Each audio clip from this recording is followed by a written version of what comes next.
안녕하세요. 오늘은 웨스트민스터 신앙고백서 그중에서도 20장 3절을 중심으로 그리스도인의 자유에 대해 좀 깊이 이야기를 나눠보려고 합니다. 네, 이게 아주 중요한 주제죠. 맞아요.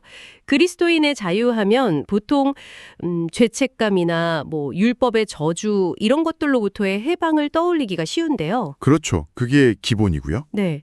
근데 오늘 살펴볼 3절은 이 자유가 궁극적으로 무엇을 위한 것인지, 그리고 어쩌면 우리가 빠지기 쉬운 어떤 위험이 있는지에 좀 더 초점을 맞추고 있어요. 맞습니다. 핵심은 이 자유가 뭐랄까, 이제 내 마음대로 해도 돼. 이런 식의 허가증이 절대 아니라는 점이에요. 아, 허가증이 아니다. 네, 오히려 신앙 고백서는 그런 생각이 자유의 본질, 그 목적 자체를 파괴할 수 있다고 경고하고 있습니다. 자유의 목적을 파괴한다니? 좀 더 자세히 설명해 주시겠어요? 그 목적이라는 게 뭔가요, 그럼? 네, 이 자유의 목적은 누가복음 1장 74절, 75절을 인용하면서 아주 명확하게 제시되는데요. 네네.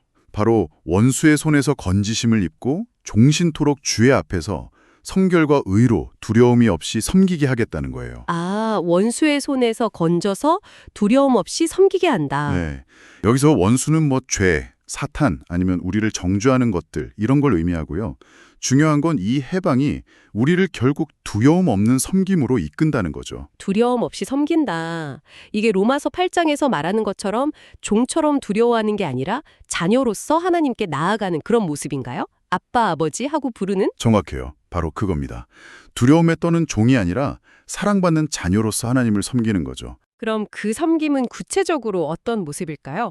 성결과 의라는 단어가 나왔는데 이게 좀 어렵게 들릴 수도 있을 것 같아요. 아, 네. 성결은 쉽게 말하면 방향전환 같은 거예요. 죄로부터 딱 돌아서서 하나님께 우리 자신을 온전히 드리는 거죠. 헌신이랄까요? 그리고 의는 그렇게 방향을 튼 후에 계속해서 하나님의 뜻에 맞게 우리의 마음과 행동을 맞춰 나가는 그런 꾸준한 발걸음이라고 볼 수 있어요. 아하, 방향을 틀고 그 길을 계속 가는 거군요. 맞습니다. 그리고 중요한 건 이게 잠깐 하고 마는 게 아니라 종신토록, 그러니까 우리 평생에 걸친 부르심이라는 점이에요. 와, 그러니까 자유는 그냥 제약에서 풀려난 상태가 아니라 오히려 하나님을 두려움 없이 또 거룩하고 의롭게 섬길 수 있도록 우리에게 주어진 어떤 적극적인 힘이군요. 바로 그거예요. 자유를 주신 이유 자체가 바로 이 섬김을 가능하게 하기 위함이라는 거죠. 이게 자유의 핵심 목표다. 네. 그런데 이제 신앙 고백서가 경고하는 지점이 나옵니다. 이 귀한 자유를 잘못 사용해서 그 목적 자체를 망가뜨리는 두 가지 위험이 있다는 거예요.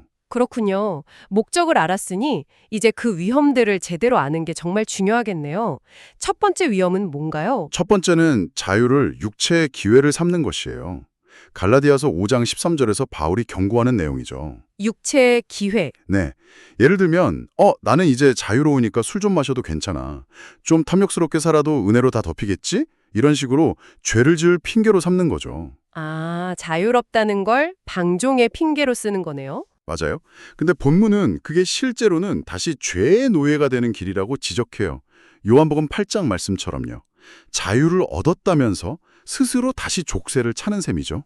허허, 참 아이러니네요. 죄로부터 자유로워졌는데 죄 지을 자유로 착각하면 다시 부자유해진다.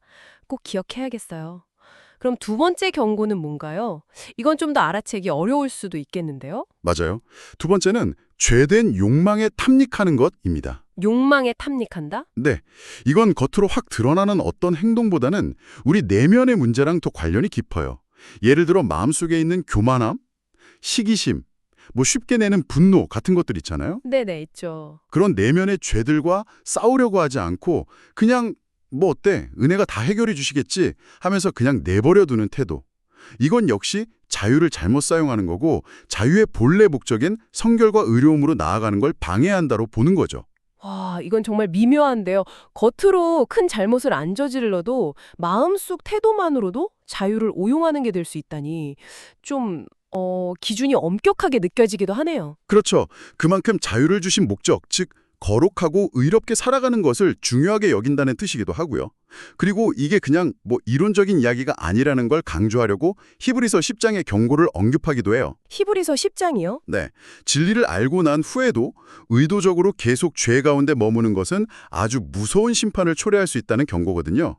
자유에는 분명한 책임이 따른다는 걸 보여주는 거죠. 그렇군요. 이 모든 걸 종합해보면 여기서 말하는 그리스도인의 자유는 단순히 뭐에서 벗어난 수동적인 상태가 아니라 하나님과의 관계 안에서 두려움 없이 성결과 의로 섬기도록 우리를 적극적으로 가능하게 만드는 힘이네요. 정확하게 보셨어요. 그래서 자유를 오용한다는 건 단순히 규칙 몇 개 어기는 걸 넘어서 하나님과의 관계 자체를 손상시키는 행위가 될 수도 있겠군요. 네, 바로 그렇습니다. 자유라는 선물이 얼마나 귀한지, 동시에 그에 따르는 책임이 얼마나 중요한지를 잘 보여주는 대목이죠. 자, 그럼 오늘 나눈 이 이야기가 지금 이걸 듣고 계신 당신에게는 어떤 의미가 있을까요? 웨스트민스터 신앙고백서가 보여주는 자유는요, 단순한 자율성이나 내 멋대로 할 권리가 아니라 거룩함과 의로움 속에서 하나님을 섬기기 위한 해방입니다. 정말 귀한 선물인 동시에 어쩌면 무거운 책임이기도 하죠. 여기서 한번 스스로에게 질문을 던져보면 좋을 것 같아요. 만약 이 자유가 우리를 두려움 없이 하나님을 섬기게 하기 위한 것이라면 혹시 당신 안에는 그 온전한 섬김을 가로막는 어떤 뿌리 깊은 두려움이 남아있지는 않나요? 두려움이요? 예를 들면 어떤? 네, 예를 들어 실패할까 봐 두려워하는 마음, 다른 사람들이 나를 어떻게 볼까 하는 두려움, 어쩌면 하나님 그분 자체에 대한 막연한 두려움 같은 것들이요. 네, 나도 모르는 사이에 그런 두려움들이 하나님을 온전히 섬기는 것을 방해하고 있지는 않은지 한번 깊이 생각해 보시는 계기가 된다면 좋겠습니다.